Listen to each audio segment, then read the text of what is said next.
मित्रांनो, आजच्या बातम्या ऐकल्या, वाचल्या किंवा पाहिल्यानंतर तुमच्या मनामध्ये असा प्रश्न आला असेल की उद्धव ठाकरे, त्यानंतर शरद पवार आणि इव्हन नाना पटोले हे बऱ्यापैकी समजुतीने एकमेकाला सांभाळून घेत, म्हणजे थोडी स्पर्धा आहे, ती स्पर्धा आहेच, सत्ता स्पर्धा आहेच, जास्तीत जास्त जागा आपल्याला मिळाव्यात ही त्यांची इच्छा आहेच, पण त्याच्या पलीकडे जाऊन एक त्या तिघांमध्ये मला एकमेकाबद्दलचं थोडस काय म्हणूया आपण त्याला, आकर्षण म्हणूया, आत्मीयता देखील म्हणायला हरकत नाही, किंवा एक अपरिहार्यता म्हणू दे, चालेल चालेल चालेल, तो शब्द जास्त चांगला, की अपरिहार्यता तिघांच्या बोलण्यातून जाणवते की आपण तिघ जर एक राहिलो नाही तर सत्ता येणं तर सोडाच, पण आपली दुर्दशा होईल.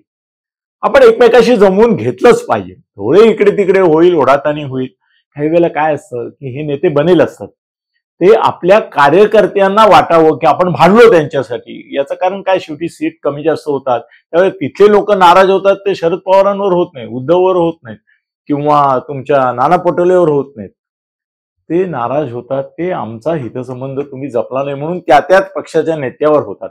मग त्या पक्षाच्या नेत्याला दाखवायला लागतं, अरे मी शेवटपर्यंत भांडलो, शेवटी युती तुटायची, म्हणजे महाआघाडी तुटायची वेळ आली होती, मग मी काय करणार, पण तुला करतो मी ऍडजस्ट. विधान परिषदेत सगळे जेवढे विधानसभेत, लोकसभेला नाही आले ते सगळे विधानसभा, विधानसभा नाही आले ते विधान परिषद, काहीतरी महामंडळ देतो, काहीतरी बोलतात ते. पण एक दिसतंय की अपरिहार्यता लक्षात घेऊन ते वागतायत. मला आता असं दिसतंय, अगदी अचूक नंबर मी सांगत नाही तुम्हाला की 90, पण साधारण 100च्या जवळपास, थोड्या कमी शिवसेना उभाठा घेणार, 100च्या आसपास थोड्या कमी काँग्रेस घेणार, आणि 80च्या आसपास थोड्या कमी किंवा जास्त हे शरद पवार गट घेणार. हे तसं तिघच आहेत, आणि 8 जागा ते त्यांच्या सगळ्या कबिल्यामधून 288 पैकी 280 हे तिघं मिळून समजा लढतील, 100-100-80, एक ढोबळमानाने मी म्हणतोय. आणि 8 जागा अपक्ष किंवा छोटे पक्ष जे आहेत त्यांच्याबरोबर, आता मार्क्सवादी उदाहरणार्थ नरसई आडाम यांनी काल त्यांची मुलाखत घेतली आपल्या शरद पवारांची, त्यांना अकोमोडेट करतील. म्हणजे 288 जागांचा प्रश्न ते या जून अखेर साधारणतः आपापली सर्वेक्षण, बरं ती बीजेपी सारखी बोगस सर्वेक्षण नाही की आपल्याच पार्टीच्या दुसऱ्या मेंबरला कमी दाखवण्याकरता, हिणवण्याकरता, त्याची अंडर एस्टिमेट करण्याकरता अशी नाही, जेन्युइनली ते यावेळेला करणार, कारण त्यांना सत्तेवर यायचं आहे आता, आणि त्यांना माहिती की ही संधी चुकली तर पुन्हा नाही, आता नाहीतर कधीच नाही. त्यामुळे ते एकमेकाशी ऍडजस्ट करण्याच्या मूडमध्ये. आणि थोडंसं कसं आहे माहितीये, मला असं वाटतं की पवार साहेब मॅच्युअर आहेत, नाना पटोले इमॅच्युअर आहे, उथळ आहे, उन्मत्त आहे, उर्मट आहे, उद्दाम आहे, पण तो व्यवहार कुशल आहे. एक लक्षात ठेवा, प्रफुल्ल पटेलचा पराभव केलेला तो माणूस आहे, आणि मोदींनी केवळ भाषणामध्ये शेतकरी प्रश्नाचा उल्लेख केला नाही सांगितलेला असताना, त्यांनी मोदींना, तो बीजेपीचे होते खासदार, त्यांनी सांगितलं होतं मोदींना का इथे शेतकऱ्यांचा प्रश्न महत्वाचा आहे, तुम्ही शेतकऱ्यांच्या प्रश्नावर काहीतरी बोला, आश्वासन द्या. मोदींनी त्यांच्या नेहमीच्या स्वभावाप्रमाणे दुर्लक्ष केलं, त्या शेती प्रश्नावर काही बोलले नाही. त्या माणसाने केवळ मोदी शेतकऱ्यांच्या प्रश्नावर मी सांगून सुद्धा सभेमध्ये बोलले नाहीत, या रागापोटी राजीनामा दिला. हो, भारतीय जनता पक्षाच्या मिळालेल्या खासदारकीचा राजीनामा केवळ शेतकऱ्यांच्या प्रश्नावर देणारा तो भारतातला पहिला माणूस आहे. त्यांचे दोष आहेत ते मी सांगतोच, पण या गोष्टी तुम्ही विसरून चालणार नाही. आणि नुसतं तेवढंच नाही, तर त्यांनी आपण उभं न राहता, त्यांना विधानसभेला उभं राहायचं होतं, त्यांनी खासदारकीच्या जागी त्या धानोरकरला निवडून आणला. कोण धानोरकर, कसला धानोरकर, आता ते त्याच्या बायकोला निवडून आणलं, हो की नाही. तर त्यामुळे त्याला आम्ही अंडर एस्टिमेट करत नाही, त्याला कळतं, प्रॅक्टिकल राजकारण कळतं. त्यामुळे तो पण किती नाचला, त्यांनी किती धिंगाणा घातला, काही हैदोस घातला, तरी देखील शेवटी तो हैदोस त्यांनी कार्यकर्त्यांकरता घासलेला असतो. कार्यकर्त्यांना बरं वाटावं, कार्यकर्त्यांना उत्तेजना यावी, कार्यकर्त्यांना वाटावं की आपला नेता कसा लढतोय. आणि आता कसं आहे, त्याचं लक्ष मुख्यमंत्री पदावर आहे. जर काँग्रेस लार्जेस्ट सिंगल पार्टी झाली आणि हे दोघं त्यांच्या मागे राहिले, तर मुख्यमंत्री पदाचा उमेदवार नाना पटोले किंवा मुकुल वासनिक किंवा वर्षा गायकवाड. हो, तिला खासदार, तुम्हाला काल मी म्हटलं तर एक जण म्हणाला, अरे तिथं आता खासदार म्हणून गेली. म्हटलं किती खासदार आलेले दाखवू तुला मुख्यमंत्री म्हणून राज्यांमध्ये. महाराष्ट्रात किती आले खासदार झाले आणि इकडे आले असे जवळजवळ 4 का 5 लोक आहेत. म्हणजे ते समजू नको. पण वर्षा गायकवाड दलित आहे प्लस मंत्री आहे, आपलं प्लस स्त्री आहे. याच्याकरता तिचं हे होऊ शकतं. पहिली महिला मुख्यमंत्री महाराष्ट्राची, ती पण दलित, असं होऊ शकतं कॅल्क्युलेशन यांचं काँग्रेसचं. जर काँग्रेसला सर्वाधिक जागा मिळाल्या तर. नाही तर उद्धव ठाकरे, जर उद्धव ठाकरे नडून बसले तर उद्धव ठाकरे. सुप्रिया सुळे करता शरद पवार नडू शकतात, पण एका मर्यादेपलीकडे ते नडत नाही.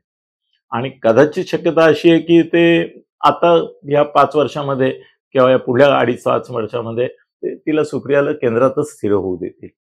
आणि नंतर मग 5 वर्षांनी किंवा त्यांना असं वाटलं की आता आपली राजकीय निवृत्ती जवळ आली आहे, तर मग एका वेळी तिला इथे मुख्यमंत्री पदासाठी. पण 2.5 वर्ष पहिली तरी काँग्रेस, मग पुढली 2.5 वर्ष आता शिवसेनेची बारी झालेली आहे, आता राहिली आहे राष्ट्रवादीची. म्हणजे मग सुप्रिया तिथे येऊ शकते. हे जरा लांबचं बोलतोय मी, पण मला एकंदर अंडरस्टँडिंग चांगलं वाटतंय महाआघाडीचं.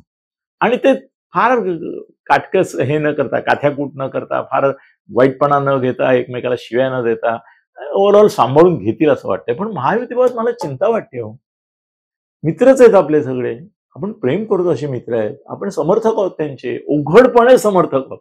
असं सांगायचं नसतं विश्लेषकांनी आपण कोणाचे समर्थक आहोत, विरोधक आहोत.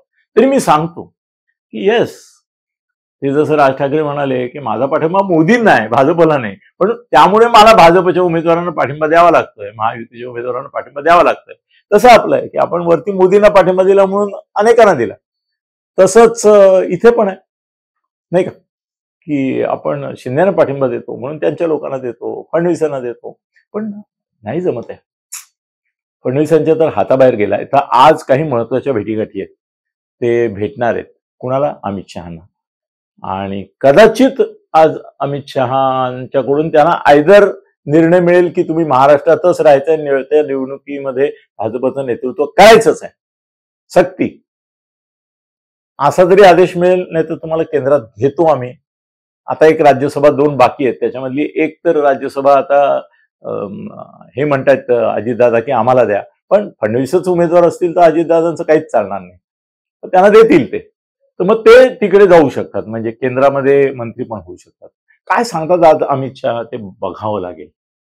त्यांना इथे ते हवेत का केंद्रात हवेत, का केंद्रात नकोच आहेत, का कुठेच नको आहेत, ते कळेल आपल्याला. का महाराष्ट्राचा अध्यक्ष म्हणून त्यांनी यावं असं त्यांना वाटतंय. पण एकूण ब्राह्मण चेहऱ्याला असलेली प्रतिकूलता लक्षात घेता ते महाराष्ट्राची जबाबदारी कशी काय काय कॅल्क्युलेशन करतील बघावं लागेल. पण आज निर्णय लागेल, उद्या आपण त्याच्यावर बोलूया. पण फडणवीसांचं आणि शिंदेचं जमत नाहीये, नाही जमत आहे. त्यांचे सहकारी तर आपसात भांडतातच आहेत उघड, कोणाची ताकद अधिक, कोणाचं स्ट्रायकिंग रेट काय वगैरे वगैरे. पण अगदी सामान्यातल्या सामान्य पातळीवर सुद्धा त्यांचं नाही जमत आहे. आज ते गणेश नाईकांनी पण सांगितलं की आमचे मुख्यमंत्री एकनाथ शिंदे नाहीच आहेत, आमचे मुख्यमंत्री फडणवीस आहेत. खरं म्हणजे त्यांनी बोलायला नको होतं. हे असं बोलून आतापर्यंत फडणवीसांचा घात झालाय. फडणवीसांचे दुश्मनच असं बोलू शकतात. फडणवीसांची वाजवायची असेल तर त्यांना मुख्यमंत्री बांधतो असं म्हणा की संपलं. बावनकुळे बोलले तर किती अंगाशी आलं त्यांच्या, आलं होतं ना. बाय द वे, मला आणखीन एक माहिती द्यायची होती तुम्हाला जाता जाता, ती म्हणजे ज्यावेळेला भारतीय जनता पक्षाच्या नेत्यांनी पैशाच्या बाबतीमध्ये फार हेराफेरी केली, म्हणजे काही ठिकाणी आमदारांना सांगितलं तुम्ही खर्च करा, 5-5 कोटी रुपये पक्षातर्फे सँक्शन झालेले होते प्रत्येक उमेदवाराला. आता मला हे माहिती असतं, उघडच आहे का असतं ते. तर 5-5 कोटी होते. आणि त्याच्यामध्ये परत असं केलं होतं की काही ठिकाणी आमदारांना सांगितलं होतं की तुम्ही इतके इतके खर्च करा तुमच्या मतदारसंघामध्ये. आमदारांनी केलेच नाहीत. आणि वरतून जे आले ते ज्यांच्याकडे गेले त्यांनी पुढे दिलेच नाही. हे मी भाजपचं सांगतोय. भारतीय जनता पक्षाच्या फार उच्च पदस्थ अशा विश्वसनीय वर्तुळातून मला सांगितलेलं की यावेळेला आम्ही मार खाल्ला, याचं महत्वाचं कारण पैशाचं वाटप झालं नाही आणि कद्रूपणा पैशामध्ये फार केला गेला. तो विषय वेगळा आपण घेऊ केव्हा तरी. पण आता महायुतीमध्ये राज ठाकरे 250ची भाषा करतात, प्रत्येक जण 100, 150, 200ची भाषा करतो, भुजबळ भाषा करतात. भुजबळ तर मला वाटतं अजितदादांचा घात करायलाच टपल्यासारखे वागतात. आणि हे सुद्धा एकमेकाशी. आणि मोहित कंबोज शिंदेविरुद्ध बोलतो, शिंदे साहेबांच्या विश्वासाचा कोणीतरी एक महापालिकेत अधिकारी असा आरोप करतो आणि फडणवीस बदनाम होतात ना. कारण मोहित कंबोज म्हणजे उजवा हात आहे यांचा, फडणवीसांचा. मोहित कंबोज बोलतो म्हणजे फडणवीसच बोलतात, म्हणजे फडणवीस विरुद्ध शिंदे असंच ते लागतं.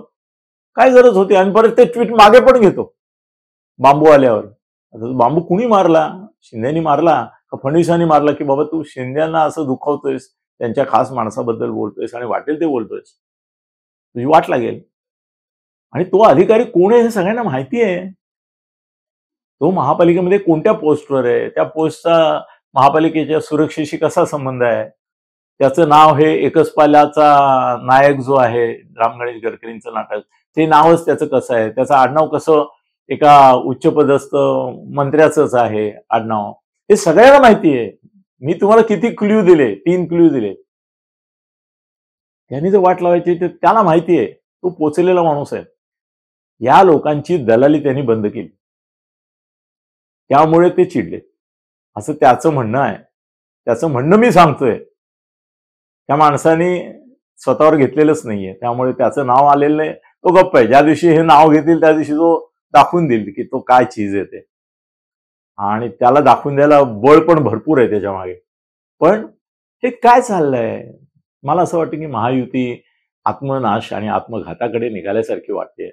आणि त्या तुलनेमध्ये महाआघाडी बऱ्यापैकी समजुतीने, सामंजस्याने, एकमेकाविषयीच्या एका सहभावनेने वागते. त्यामुळे आत्ता तरी महाआघाडीचं भवितव्य मला महायुतीपेक्षा चांगलं दिसतंय. जसे दिवस जातील तसतसे यांना अकला येतील असं आपण समजूया महायुतीवाल्यांना. तोवर धन्यवाद. खळबळजनक गौप्यस्फोट म्हणजेच YouTube चॅनल अनिल थत्ते गगनभेदी. खळबळजनक गौप्यस्फोट म्हणजेच YouTube चॅनल अनिल थत्ते गगनभेदी.